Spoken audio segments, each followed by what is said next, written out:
اعوذ باللہ من الشیطان الرجیم بسم اللہ الرحمن الرحیم اللہم صلی علی سیدنا و مولانا محمد وعلی آل سیدنا و مولانا محمد وبارک وسلم۔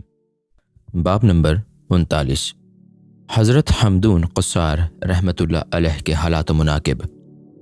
تعارف: آپ فقیہ و محدث ہونے کے ساتھ ساتھ باکمال اصحاب طریقت میں سے ہوئے ہیں اور تصوف میں بہت اعلیٰ مقام پر فائز ہوئے۔ آپ کے پیر و مرشد حضرت ابو تراب بخشی تھے اور خود حضرت سفیان ثوری اور حضرت عبداللہ بن مبارک جیسے بزرگوں کو مرشد کہتے تھے۔ آپ کے متعقدین کو قصاری کہا جاتا ہے۔ آپ کے تقوی کا یہ عالم تھا کہ ایک مرتبہ رات کے وقت کسی دوست کی نزع حالت میں اس کے سرحانے تشریف فرما تھے اور اس کی موت کے بعد کہا اب یہ اس کے ورثاء کی ملکیت ہے، اس لیے ان کی مرضی کے بغیر جلانا درست نہیں۔ حالات: نیشا پور میں آپ کی ایک نوجوان صالح سے ملاقات ہوئی تو آپ نے سوال کیا کہ شجاعت و جمع مردی کا کیا تقاضا ہے؟ اس نے عرض کیا کہ میری شجاعت کا تقاضا تو یہ ہے کہ صوفیہ کے لباس پہن کر ان کے مسلک پر گامزن ہو جاؤں، اور آپ کی شجاعت یہ ہے کہ صوفیہ کا لبادہ اتار پھینکیں اور اس طرح ذکر الہی سے اپنے مراتب میں اضافہ کریں کہ دنیا آپ کے اوپر فریفتہ نہ ہو۔ ارشادات: شہر نامہ کے بعد جب عوام نے آپ سے واعظ گوئی کی فرمائش کی تو فرمایا کہ میرا واعظ مخلوق کے لیے اس وجہ سے مفید نہیں ہو سکتا کہ میں دنیا سے محبت رکھتا ہوں، اور واعظ گوئی کا حق صرف اسی کو ہے جس کے واعظ میں اتنا اثر ہو کہ ہدایت پا سکیں، اور واعظ اسی کو کہا جا سکتا ہے جس کے بیان میں تسلسل ہو اور امداد غیبی اس کے شامل حال رہے۔ لوگوں نے سوال کیا کہ گزشتہ اسلاف کا انداز بیان مؤثر کیوں ہوتا تھا؟ فرمایا کہ وہ اسلام کی برتری اور نفس سے نجات پانے کی بات کہا کرتے تھے۔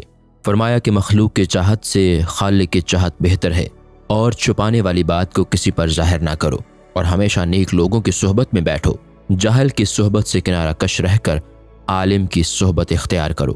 فرمایا کہ زیادتی کی طلب باعث قلفت ہوا کرتی ہے، اور نفس کو اچھا سمجھنا اس لیے تکبر پیدا کر دیتا ہے کہ اتباع نفس بندے کو اندھا کر دیتی ہے۔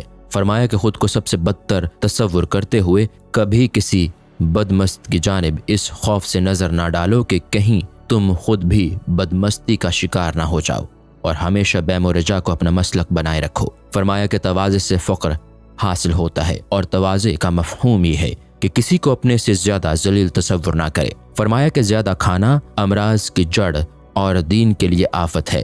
فرمایا کہ خود کو اس لیے کمتر تصور کرو کہ دنیا تمہاری عزت کرے۔ اقوال زرین: حضرت عبداللہ بن مبارک سے روایت ہے کہ آپ کی میرے لیے یہ نصیحت تھی کہ کبھی دنیا کے واسطے کسی پر غضبناک مت ہونا۔ کسی نے سوال کیا کہ بندے کی کیا تعریف ہے؟ فرمایا کہ جو خدا اور اس کی عبادت کو محبوب تصور کرے، اور زہد کا مفہوم یہ ہے کہ عطا کردہ شے پر قانع رہ کر کبھی زیادہ کی طلبگار نہ ہو، اور توکل کی تعریف یہ ہے کہ مقروض ہونے کی صورت میں بجائے بندے کے خدا سے اس کی ادائیگی کی امید رکھو، اور اپنے امور خدا کے سپرد کرنے سے قبل ضروری ہے کہ حیلہ اور تدبیر بھی اختیار کی جائے۔ فرمایا کہ 3 چیزیں ابلیس کے لیے وجہ انبساط ہیں: اول کسی دیندار کا قتل، دوم کسی شخص کا حالت کفر پر مرنا، سوم درویشی سے فرار۔ حضرت عبداللہ بن مبارک بیان کرتے ہیں کہ حالت مرض میں جب میں نے آپ سے عرض کیا کہ اپنے بچوں کو کوئی نصیحت فرما دیجیے، تو فرمایا کہ ان کی امارت سے زیادہ ان کی درویشی کی ضیاء سے خائف ہوں۔